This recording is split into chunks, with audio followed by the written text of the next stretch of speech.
trial, and that's just one of the, or you know, you get what I'm saying, like you did it as a tactic, but so what happened? So they're out negotiating. Yeah, no. So then my negotiator, he's like, "This is the best I can do." I'm like, "Nah, man." I'm like, "I'm not doing that." I'm like, "I'm not going to jail for weed." And you know, it was just like, yeah, you know, 30 whatever, grand like 2019. I'm like, I'm not going to jail for weed, right? So I fire him. And I go and I get this trial lawyer in St. Charles, you know, St. Charles County, Missouri. I get this guy, Dennis Chassenal. Okay. He's known for fighting, like all the dudes in prison, and like they say, this dude fights. Yeah. So, you know, so I hire this dude. Boom, he wants 20 grand, right? And I tell him, I go, okay, look, I go, you know, I'm ready. Let's go to trial. I go, I'm not taking it. I go, believe there's problems with the warrant. I go, you know, because they fudged the warrant, they lied on the warrant, they exaggerated my criminal history, right? They just a lot of stuff, right? Because really, when they came in, it was one of these multi-jurisdictional task forces, right, in Missouri, and they came in and they thought I was under, because informant told them I was still on Fed probation. The informant told them I had guns. The informants told them I had bullets. The informants told them I had money.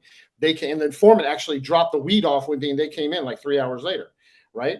So they came in, all they found is the weed that the informant left, right? So they don't got nothing. They got no guns. They got no money. They got no bullets. And I'm not on Fed parole. So the informant just lied to get out of it, which a lot of informants, that's what they do. They lie their asses off to put the case on somebody else, right? So I know all this. So I'm telling the trial lawyer this. So like he files all the stuff, speedy trial. He files like everything, attacks the warrant, everything, right? This is like at the beginning of January, like 2020. Yeah. Right? And so, boom, they set a trial. The judge sets a trial date, like February 14th, sets a trial date, right? Then, and I'm like, fuck it. I'm like, let's go to trial. Right? So there's a trial date. I think this is more feds. They'll try to set up like conference calls beforehand to hope they could work something out with the attorneys. But I doubt it. They set a state trial, you're pretty much locked in, right? Well, no, we're not locked in unless they come with they can still come with plea offer. You know, they can still offer me pleas before the trial. They can do that up to the day of the trial. You see it like in murder cases all the time. Like they're going to trial and they'll give them life or something because they might be going for the death penalty. So boom. So we're ready to go trial. And my lawyer's like, he's filing like all the interrogatories, you know, like he wants to like interrogate everybody. That's what they call them. It's interrogatories, right? Right, he wants discovery. He wants an application for the warrant. Like he's going hard. He wants everything. He wants a state to bring the informant. Side, or were you willing to empty your account? Nah, I'm fighting for my life, man. I love it. You know what I'm saying? I'm fighting for my life. If I'm in jail, I can't make money. Yeah. You know, and like I say, I'm not going to say I didn't straddle both sides of the fence at one time, but I had a lot of legit shit going on. You know, I was phasing out. You know, the weed shit. Actually, I was actually doing a favor for someone. That's why I got popped, doing a favor for an ex-con friend.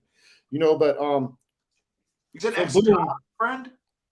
You know, like another friend who was in jail with me. Oh, they said ex-con. I think they said ex-con friend. No, ex-con.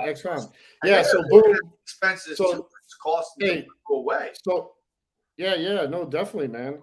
But feds care more about their conviction rate. State does too. I mean, what's real quick, and I don't have to pontificate.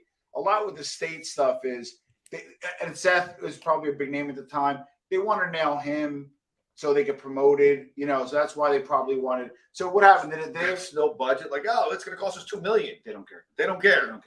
The feds don't care. The feds got an unlimited budget. Feds don't care. I mean, it's the United States of America versus you when you're against the feds. The state is just the state of Missouri.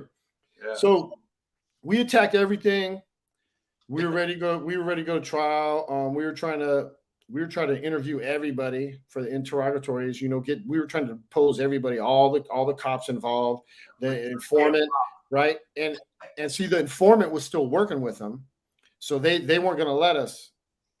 They're not going to let you depose a working informant.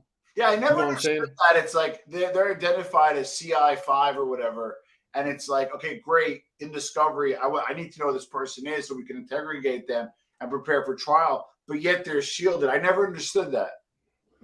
Yeah, because they're always that's because look, you don't have any investigators in the force, man. You don't have any detectives. You don't have any like Inspector Gadgets or whatever. You got they rely all on cooperator testimony, man. These dudes, they don't work anymore.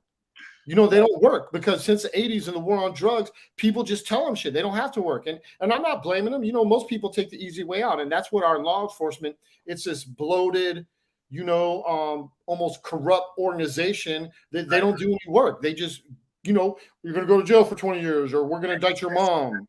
This one said this, go to jail based on what somebody said, instead of actually investigative work where they're taking videos, they're taking pictures. They got you on recording. You know what I'm saying? They got you in the act. They caught you in the act, right? They don't do that no more. This guy said this about you, and we're going to plant this with this informant selling it to you or buying it from you or whatever, and we're going to take his word on it. And even though he's a criminal, and we were looking to put him away for years, but he's on our side now, so now we're just going to go after you. Yeah, and most of the dudes that do that are real slimy dudes anyhow. But whatever. I mean, they're snakes. You play two sides of the fence. That's what you are. But everybody got to do to each his own. But so boom, 2 weeks before trial, they came to me with the plea. They came to me with 5 years probation. I mean, I got a 7-year sentence suspended. 5-year probation. So, I took it. I jumped on it. I was like, because maybe trial, maybe I could have got the whole charge thrown out, but, maybe not. I got a lengthy criminal history. I did 21 years in the feds. I was just trying to get my life back so I could do the movie and the legitimate stuff I was doing. Yeah. Now, sorry. So go ahead. Sorry. Yes, because I had